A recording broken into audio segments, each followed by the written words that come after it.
오늘 하세나 본문은 여호수아 22장 1절에서 9절까지의 말씀입니다. 그때 여호수아가 르우벤 사람과 갓 사람과 므낫세의 반쪽 지파 사람들을 불렀고 그들에게 일렀다. 당신들은 주님의 종 모세가 당신들에게 명령한 것을 모두 지켰고 또 나에게 순종하여 내가 명령한 모든 것을 다 지켰습니다.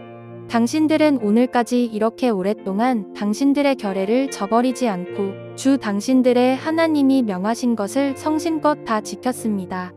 이제는 주 당신들의 하나님이 약속하신 대로 당신들 결례에게 안식을 주셨으니 당신들은 이제 주님의 종 모세가 요단강 동쪽에서 당신들에게 준 당신들 소유의 땅 당신들의 거처로 돌아가십시오. 당신들은 오직 주님의 종 모세가 당신들에게 명령한 계명과 율법을 열심히 좇아서 지키십시오. 주 당신들의 하나님을 사랑하고 언제나 주님께서 지시하시는 길로 가며 주님의 명령을 지키며 주님을 가까이 하고 당신들의 온 마음과 온 정성을 다하여 주님을 섬기십시오. 여호수아가 그들을 축복하여 보내니 그들이 자기들의 장막으로 돌아갔다. 동쪽의 므낫세 반쪽 지파에게는 이미 모세가 요단강 동쪽에서 바산에 있는 땅을 주었고 그 나머지 서쪽의 므낫세 반쪽 지파에게는 여호수아가 다른 지파들에게 준 것과 같이 요단강 서쪽에서 땅을 주었다. 여호수아는 그들을 그들의 거처로 보내며 축복하였다. 당신들은 많은 재산과 아주 많은 가축과 금과 은과 동과 철과 아주 많은 의복을 가지고 당신들의 거처로 돌아가십시오.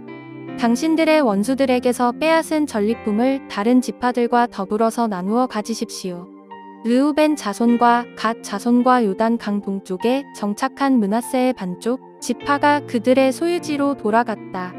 그들은 가나안 땅의 실로에서 이스라엘 자손을 떠나서 주님께서 모세에게 내리신 명대로 그들이 얻어 소유하게 된 땅 곧 길르앗 땅으로 돌아갔다. 본문은 이스라엘 백성이 가나안 땅을 정복한 후 여호수아가 요단 동편 지파들에게 작별 인사를 전하는 장면입니다. 르우벤, 갓, 므낫세 반지파는 요단강 동쪽 땅을 기업으로 받았지만 가나안 땅 정복을 위해 형제들과 함께 싸웠습니다. 그리고 이제 약속대로 그들의 땅으로 돌아가는 시점이 도래했습니다. 여호수아는 그들이 모세가 명령한 것과 여호수아 자신이 명령한 것을 모두 지켰으며 하나님의 명하신 것을 성심껏 지켰다고 공개적으로 선포하며 칭찬합니다. 르우벤 자손과 갓 자손 그리고 므낫세 반지파는 명령을 듣는 데 그치지 않고 끝까지 명령을 지키고 순종함으로써 신실한 공동체의 토대를 마련했습니다. 사실 이들은 싸우지 않아도 되는 상황이었지만 하나님과 형제 지파와의 약속을 지키기 위해 끝까지 함께 싸웠습니다. 이는 우리에게 약속에 대한 충성, 공동체의 유익을 위해 헌신하는 삶이 얼마나 중요한지를 보여줍니다. 이제 하나님께서 약속하신 대로 그들에게도 안식을 주셨기에 그들의 소유지로 돌아갈 수 있습니다. 여호수아는 그들에게 거처로 돌아가 모세가 명령한 계명과 율법을 열심히 지키고 하나님을 사랑하며 주님께서 지시하시는 길로 가며 온 마음과 온 정성을 다하여 주님을 섬기라고 권면합니다. 여호수아가 이렇게 권면한 이유는 그들에게 주어진 안식은 신실하게 언약을 준수할 때에만 보장되는 것이기 때문입니다. 첫째 되는 큰 계명은 백성이 하나님을 사랑하는 것입니다. 이러한 삶의 태도는 하나님의 백성들에게 자연스럽게 나타나야 합니다. 그리고 이러한 태도는 외적인 형식에 그치는 것이 아니라 진실함이 수반되어야 합니다. 따라서 여호수아는 율법을 준수할 때 사랑으로 해야 한다고 말합니다. 율법 준수의 핵심은 사랑입니다. 사랑이 빠진 순종은 형식이 되지만 사랑으로 하는 순종은 기쁨이 됩니다. 그래서 우리 또한 하나님을 사랑하기 때문에 말씀과 언약에 순종해야 할 것입니다. 또한 여호수아는 르우벤, 갓, 므낫세 반지파에게 단순히 작별 인사를 건넨 것이 아닙니다. 6절과 7절에서 그들을 축복하며 보냈습니다. 여호수아의 축복은 단순한 작별이 아니라 신학적, 영적으로 중요한 행위입니다. 성경에서 축복은 단순히 좋은 말을 하는 수준을 넘어 하나님의 이름으로 선포되는 실질적이고 효력이 있는 선언입니다. 특히 여호수아와 같은 지도자의 축복은 하나님의 대리자로서 하나님의 뜻과 복을 전하는 것과 같습니다.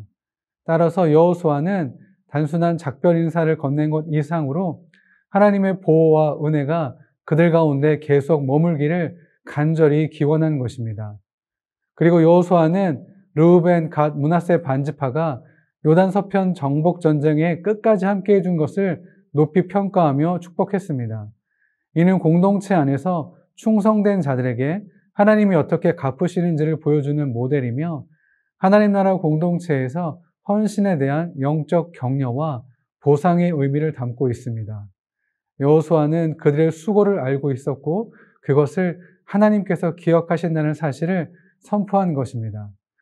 마지막으로 이 축복은 단순히 과거의 수고에 대한 감사만이 아니라 앞으로 겪을 영적 위험에 대한 대비책의 역할도 했습니다. 요단 동편으로 돌아가는 이 지파들은 지리적으로 이스라엘 중심지에서 멀리 떨어졌기 때문에 배교와 예배 공동체에서 분리될 위험이 있기 때문입니다. 따라서 여호수아는 단지 고맙다, 수고했다가 아니라 하나님의 계명을 계속 지키라고 권면하고 그들에게 축복함으로 그들이 하나님의 언약 안에 붙들려 있을 수 있도록 그들이 여전히 하나님의 백성이라는 신앙적 정체성을 부여하는 선언을 했습니다. 그리고 이제 그들은 많은 재산과 전리품을 챙겨서 돌아가게 됩니다. 이 전리품은 정복을 완료한 결과물이며 품목을 나열하는 것은 하나님께서 행하셨던 일을 상기시키는 역할을 합니다. 우리는 하나님의 언약 공동체입니다. 따라서 공동체의 연합을 지키는 것은 신앙의 본질을 지키는 것입니다. 하나님의 말씀에는 순종하지만 주변의 지체들을 돌보지 않는다면 우리는 언약 백성의 정체성을 잃은 것이라 할 수 있습니다. 오늘 하세나를 통해 주님의 말씀에 끝까지 순종하며 주님의 언약 안에서 하나됨을 기억하며 공동체 안에서 서로 사랑하고 함께 예배하는 믿음의 공동체를 이루어가는 우리 모두가 되기를 소망합니다. 오늘의 하시조는 자녀들을 축복하는 것입니다. 정말 소중한 존재인 자녀들을 마음껏 축복해 주세요. 오늘의 하시조 함께 하시죠.